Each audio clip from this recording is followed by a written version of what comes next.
Hello student, नमस्ते। फिर से एसएस क्लासेस में आपका स्वागत है। आज हम आपके लिए जो टॉपिक लेकर के आए हैं वो है मुद्रा और साख। ये 10th क्लास से संबंधित है इकोनॉमिक्स में। इसके अलावा ये टॉपिक आपको कंपटीशन टेस्ट में भी, अगर इसको क्लियर कर लेते हैं तो कंपटीशन टेस्ट वगैरह में भी आपको मदद देगा। ऐसे बहुत सी क्वेश्चन कंपटीशन टेस्ट में पूछे जाते हैं जिनकी हमें नॉलेज नहीं होती है, तो उनके बारे में भी हम आपको समझाएंगे और बताएंगे। तो ये ध्यान रखें, जो खास पॉइंट्स होते हैं आप अपने पास जब ये वीडियो चलाओ तो अपने पास एक नोटबुक रखो, पेन रखो, इनको आप उतार लिया करें ताकि आपको ये अच्छे से याद हो सके। और अगर आपको एक बात और मैं आपको याद दिला दूं, अगर आपने हमारे इस चैनल को सब्सक्राइब नहीं किया है तो पहले आप ये काम अवश्य कर लें। ये हम आपसे चाहते हैं कि हमारी वीडियो आप तक पहुंचे। हम थोड़ा बहुत जो प्रयास कर रहे हैं, अगर उससे थोड़ा बहुत अगर आप समझ लेते हैं तो हम सोचेंगे हमारा प्रयास जो पहला है वो सफल रहा। तो आगे बढ़ते हैं।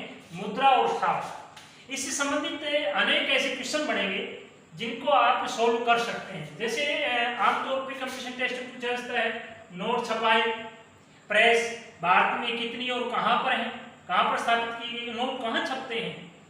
प्रश्न पूछा जाता है रुपया है, डॉलर है, पाउंड है, रियाल है, ये अलग अलग मुद्राएं हैं, विश्व में कहां कहां पर है ये चलते हैं। ये प्रश्न भी पूछे जा सकते हैं। इनके लिए एक शॉर्ट ट्रिक है हमारे पास, वो हम आपको समझाएंगे, बताएंगे कि कहां कहां कैसे क्या होता है। नोट छपाई पेपर, जो नोट छपाई के लिए जो पेपर चाहिए होता है जिससे नोट छपते हैं, वो पेपर कहां से बनते हैं, कहां से आते हैं भारत में।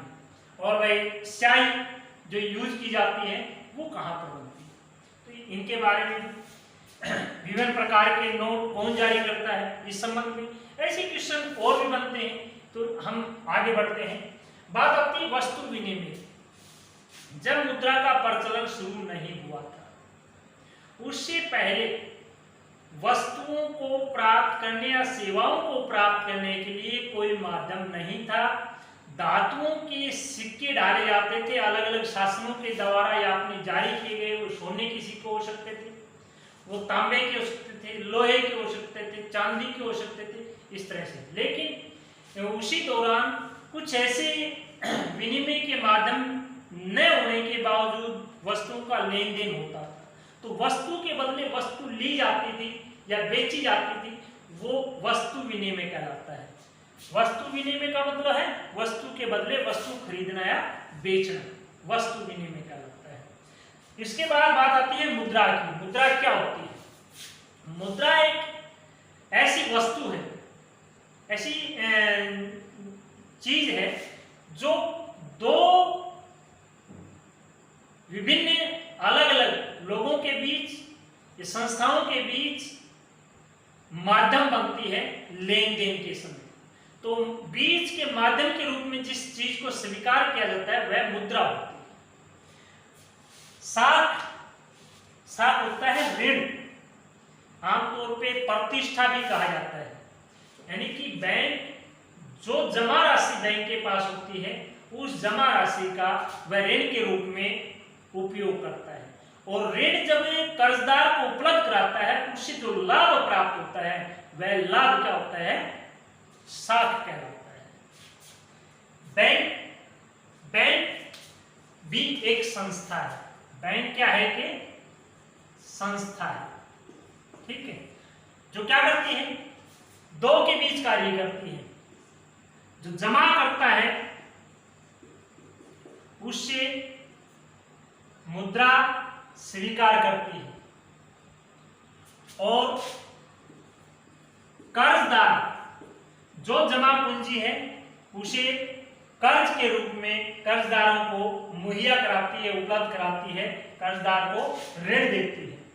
तो दो के बीच काम करने वाली जो संस्था है, कर्ज जमाकर्ता और कर्जदार के बीच जो संस्था कार्य करती है वह बैंक कहलाता है। आगे बढ़ते हैं। बैंक की भूमिका के बारे में आपने जान लिया। बैंक निक्षेप क्या है? बैंक निक्षेप किसे कहते हैं? तो बैंक के पास जमाकर्ता के द्वारा जो पूंजी जमा करवाई जाती है तो जमा पूंजी क्या कहलाएगी? निक्षेप, बैंक निक्षेप। क्योंकि जमाकर्ताओं के पास उपयोग के बाद जो अतिरिक्त राशि पूंजी रह जाती है उस अतिरिक्त पूंजी को बैंक में जमा कर दिया जाता है। तो जमा पूंजी को, बैंक में जमा पूंजी को जमा निक्षेप, बैंक निक्षेप कहा जाता है। चेक, चेक क्या है? चेक एक आदेश पत्र होता है।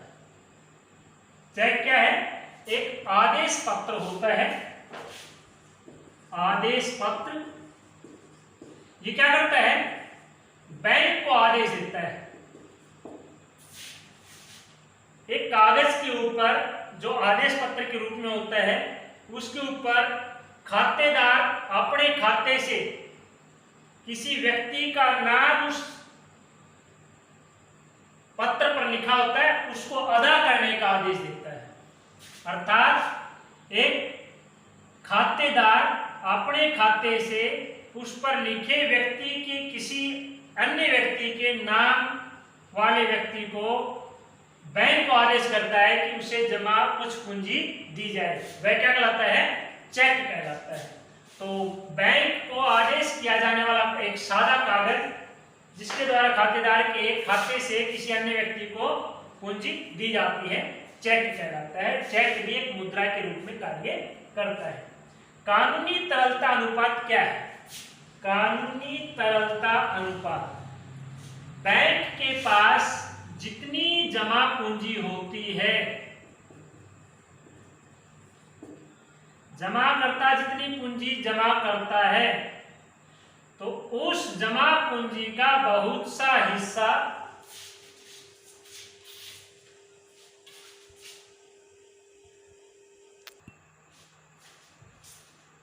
हम बात कर रहे थे कानूनी तरलता अनुपात क्या है।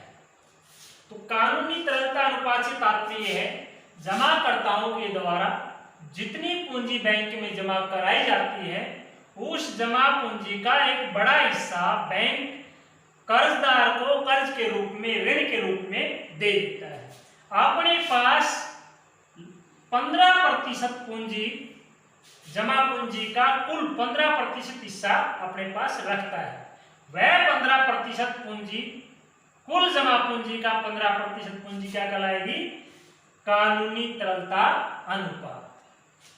इसका उपयोग किस रूप में होता है कि जमा करने वाले कभी भी अपनी पूंजी की मांग बैंक से कर सकते हैं। अतः उनकी सभी तो एक साथ आते नहीं, तो कुछ जो 15% जो पूंजी है उससे उस जमाकर्ता की मांग को स्वीकार कर लिया जाता है। आगे बढ़ते हैं ऋण के स्रोत। ऋण, हर आदमी के पास तो पूंजी होती नहीं है पर्याप्त।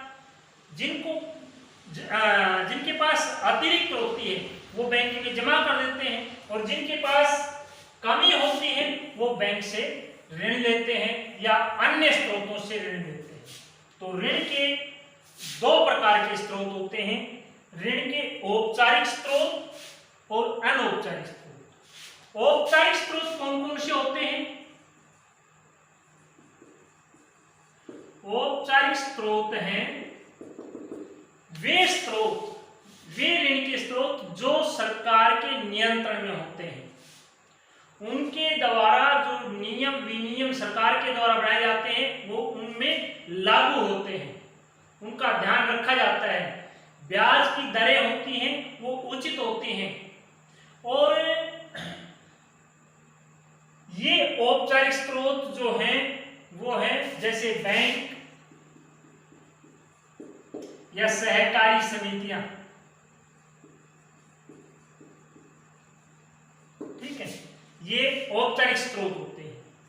एक होता दूसरा जो स्रोत है ऋण प्राप्त करने का, कर्जा प्राप्त करने का, वो है अनौपचारिक स्रोत।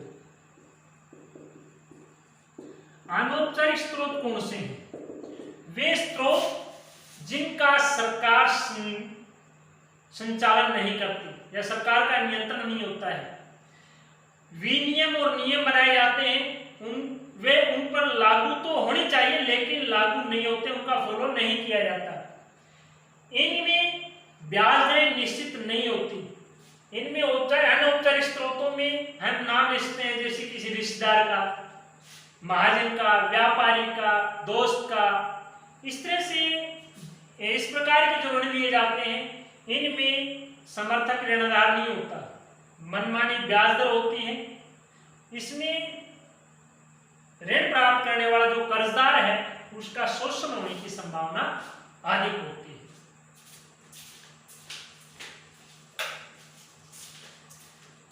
गर्मी थी, पंखा चलाया है, ध्यान नहीं रहा। आगे बढ़ते हैं हम। ये अनौपचारिक और अनौपचारिक स्रोत। इसके बाद हमें ये बात ध्यान रखनी चाहिए कि सरकार को औपचारिक स्रोतों को बढ़ाने की आवश्यकता है। आमतौर पे अधिकतर जो अमीर लोग हैं वो ऋण प्राप्त करते हैं, उनके लिए जो स्रोत बनते हैं वो है औपचारिक। और जो गरीब लोग हैं, जिनके लिए समर्थक ऋणदार जिनके पास नहीं है, वो उनके लिए ऋण का स्रोत बनते हैं अनौपचारिक। तो जरूरत है औपचारिक स्रोतों को बढ़ाने की। अब हम आगे बात करते हैं समर्थक ऋणाधार। बात कर रहे थे औपचारिक और अनौपचारिक की। समर्थक ऋणाधार क्या है भाई? इस नाम से स्पष्ट है, ऋण जमा आधार, यानी कि ऋण को आधार प्रदान करने वाला कोई कारक, कोई संपत्ति। समर्थक ऋणाधार वह संपत्ति है जिसका कर्जदार मालिक होता है। कर्जदार मालिक होता है और कर्ज लेने के लिए गारंटी के रूप में उसका उपयोग करता है। जैसे अमित नाम का कोई व्यक्ति है, बैंक से कर्ज लेता है, तो बैंक से जितनी पूंजी लेता है उसके बदले यह अपनी जमीन, चाहे वो खेत हो सकती है, घर की जमीन हो सकती है, मकान हो सकता है, अपनी दुकान हो सकती है, उसकी अपनी सैलरी हो सकती है, ये सब जिसको वह क्या करता है, गारंटी के तौर पर ऋण को प्राप्त करता है। गारंटी के तौर पर वह जो उसकी अपनी संपत्ति है उसे बैंक को सौंपता है। ऋणाधार समर्थक ऋणाधार कहलाता है। ठीक है, तो समर्थक ऋणाधार हर आदमी के पास उपलब्ध नहीं होता है। तो जो गरीब लोग हैं, जिनके पास समर्थक ऋणाधार का अभाव है, वे लोग औपचारिक स्रोत से ऋण प्राप्त करने में असमर्थ होते हैं। आगे बढ़ते हैं। ऋण की शर्तें। ऋण की शर्तें क्या होती हैं? ऋण ऐसे ही नहीं मिल जाता है, ऋण की कुछ शर्तें होती हैं। आप बैंक के पास जाओ या फिर सहकारी समिति के पास जाओ या अनौपचारिक स्रोतों में जैसे रिश्तेदार के पास जाओ, व्यापारी के पास जाओ या महाजन के पास जाओ, किसी भी स्रोत के पास जाओ, तो उसकी कुछ शर्तें होती हैं। जैसे बैंक की शर्तें क्या होती है? कुछ कागजात होते हैं, समर्थक ऋणाधार होता है, ब्याज की दरें होती हैं, समय निर्धारित होता है, कितने समय में जो पूंजी है जो ली है कर्ज के रूप में वो वापस कब जमा करवानी है, कैसे करवानी है, ये सारी बातें तय होती हैं। ये सारी बातें क्या कहलाती हैं? ऋण की शर्तें। इसी तरह से रिश्तेदार और व्यापारी या अन्य अनौपचारिक स्रोत हैं, उनके साथ जो ऋण लेते समय जिन जिन बातों को तय किया जाता है, शर्तें लागू की जाती हैं, वो ऋण की शर्तें कहलाती हैं। तो ये थी कुछ महत्वपूर्ण बातें जो इस पाठ संबंधी थी। अन्य जो बहुत सी बातें हैं, जैसे कि बात करते हैं reserve bank of India, RBI, reserve bank of India की स्थापना, इसका नाम है रिजर्व बैंक ऑफ इंडिया। इसकी स्थापना 1 अप्रैल 1935 को हुई थी। उसके बाद भारतीय रिजर्व बैंक भारत में करेंसी नोट जारी करने का काम करता है। यह रिजर्व बैंक भारत सरकार के अनुशंसा से, उसकी अनुमति से, उसकी सलाह से सारे कार्य करता है। इसका अन्य काम क्या है? भारत में अन्य सहकारी समितियां हैं, बैंक हैं, उनको दिशा निर्देश जारी करता है, उनके कार्य की देखरेख करता है, किस प्रकार से उनको नियंत्रित करता है, कहीं कोई गड़बड़ी तो नहीं है। इस सारी बातों का लेखा जोखा रिजर्व बैंक ऑफ इंडिया करता है।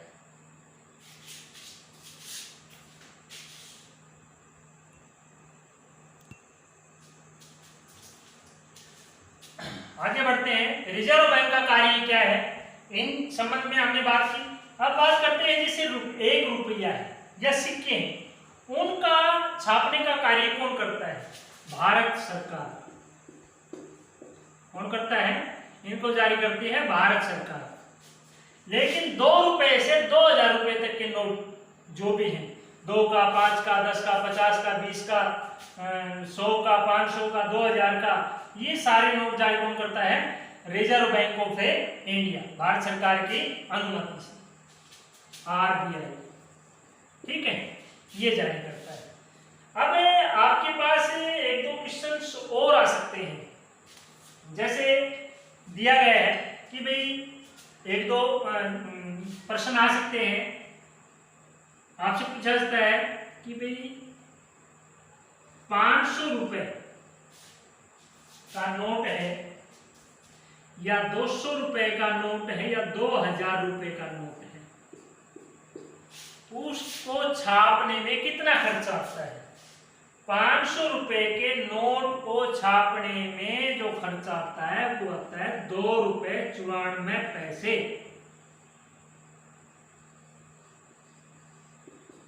200 रुपए को छापने में जो खर्चा आता है 2 रुपए 93 पैसे। और भाई 2000 रुपए का नोट छापने में आता है वो 3 रुपए 54 पैसे। इस तरह से अलग अलग प्रकार के नोट हैं, उनको छापने में खर्च आता है। ये थे कुछ महत्वपूर्ण प्रश्न। अब हमने जो शुरू में प्रश्न किए थे कुछ का तो आपको पता चल गया होगा, या कुछ का बारे में हम बताते हैं। जैसे नोट छपाई, प्रेस कितनी और कहां पर है? भारत में 4 प्रेस, छपाई की प्रेस हैं। कहां कहां पर है, कौन सी है, ये हम आपके लिए भी क्वेश्चन छोड़ सकते हैं। इससे पहले हम आपके सामने एक और बात क्लियर करते हैं। प्रश्न आया था रुपया, डॉलर, पाउंड, रियाल विश्व में कहां कहां चलते हैं। तो हमारे पास एक शॉर्ट ट्रिक है, उसको आप पहचान करें। जैसे रुपया, रुपया कहां का विश्व में चलता है, इसके लिए एक लाइन है, आपको याद रखनी पड़ेगी। मामा श्री ने भाई से पाकिस्तान मांगा। मामा श्री ने भाई से पाकिस्तान मांगा। इसी से इस लाइन को याद कर लें, आपको वो देश याद हो जाएंगे जहां पर रुपया चलता है। देखिए, माँ से मालदीव, माँ से मॉरिशस, श्री से श्रीलंका, ने से नेपाल, भा से भारत, ई से इंडोनेशिया, से सेशल्स और पाकिस्तान। मांगा आपने ब्रैकेट्स में देख हैं। तो इन देशों में रुपया है वो चलता है। बात करते हैं डॉलर की। डॉलर के लिए भी एक शॉर्ट ट्रिक है, सी न्यूज आज तक। देखो, याद रखने वाली चीजें हैं और याद रह भी जाती है, सिंपल है। सी न्यूज आज तक, सी से तात्पर्य, न्यूज से तात्पर्य, आज से तक। ये कैसे आप कर पाएंगे? तो देखिए भाई, सी से मतलब होता है सिंगापुर, न्यूज से मतलब है न्यूजीलैंड, आ से तात्पर्य 2 देशों से है, अमेरिका, संयुक्त राज्य अमेरिका और ऑस्ट्रेलिया से। और जैसे है जिम्बाब्वे, जमैका, और तैसे है ताइवान। कह को आप साइलेंट छोड़ो। तो Singapore, New Zealand, America, Australia, Zimbabwe, Jamaica और ताइवान। बात करते हैं पाउंड की। ये यूरोपियन देश हैं, उन देशों के अलग अलग देशों में ये मुद्रा है वो चलती है। इसमें सोल्टिक है, एक लाइन बनती है, आइले सीमी सासू मा, आइले सीमी सासू मा। पाउंड विश्व में कहाँ का चलता है, तो इसके लिए दे रखा है आइले सीमी सासू मा। ये लाइनें याद रखने की है हमारे लिए। अब इस लाइन में क्या दिया गया है, आ से आयरलैंड, ई से इंग्लैंड, ले से लेबनान, सी से सीरिया, मी से मिस्र, सा से साइरस, सू से सूडान और मा से माल्टा। आयरलैंड, इंग्लैंड, लेबनान, सीरिया, मिस्र, साइरस, सूडान और माल्टा, इन देशों में पाउंड मुद्रा है वो चलते हैं। बात करते हैं रियाल मुद्रा की। रियाल मुद्रा के लिए जो लाइन बनती है वो है ओ ये इश्क है, ओ ये इश्क है। इससे क्या बनता है, जो एक्सप्लेन करेंगे तो पता चलता है। ओ से ओमान, जो सऊदी अरब के देश है ना छोटे, उनका जिक्र आता है, ओमान। ये से यमन, ई से ईरान, से सऊदी अरब, कै से Qatar. Oman, Yemen, Iran, Saudi Arab और कतर, इन देशों में रियाल नामक मुद्रा है वो चलती है। अब हमने जो और क्वेश्चन किए थे ऊपर उनके आंसर भी हमारे पास आए हैं, हमने लिखे हैं। देखिए, बात करते हैं छपाई प्रेस कितनी और कहाँ। तो हमने बताया था कि छपाई प्रेस है वो भारत में कितनी है, 4। कहाँ पर है। एक छपाई की प्रेस है वो नासिक में है, जो महाराष्ट्र में है। दूसरी छपाई की प्रेस है वो देवास में है, जो मध्य प्रदेश में है। तीसरी है वो मैसूर है, मैसूर कर्नाटक में है, बेंगलुरु के पास। और चौथी जो है वो है सालबोनी, ये है पश्चिम बंगाल में।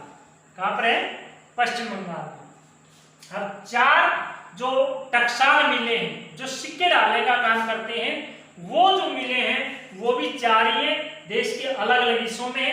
एक तो मुंबई जो महाराष्ट्र में है, एक है कोलकाता जो पश्चिम बंगाल में है, तीसरी है हैदराबाद जो तेलंगाना में है, और चौथी है उत्तर प्रदेश में नोएडा। ये 4 है, मुंबई, कोलकाता, हैदराबाद और नोएडा। एक और क्वेश्चन आया था कि देश में पेपर मिल, जिस कागज का उपयोग नोट बनाने के लिए किया जाता है, वो भारत में कहाँ बनता है।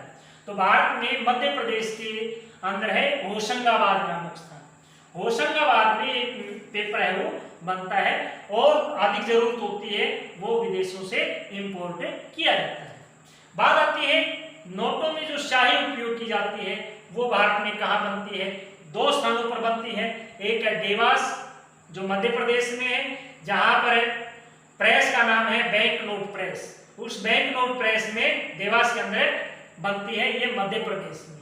दूसरा है फर्म यूनिट जो सिक्किम में है, फर्म यूनिट है जो सिक्किम में है। इन स्थानों पर ये शाही बनती है।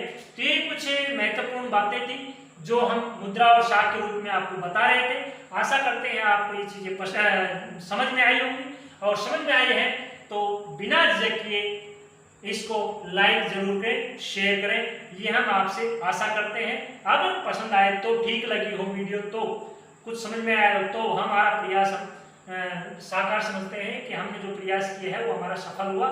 इसके लिए आपने जो समय दिया, अगर वीडियो आपने पूरी देखी है इसके लिए आपका बड़ा धन्यवाद। जय हिंद, जय भारत।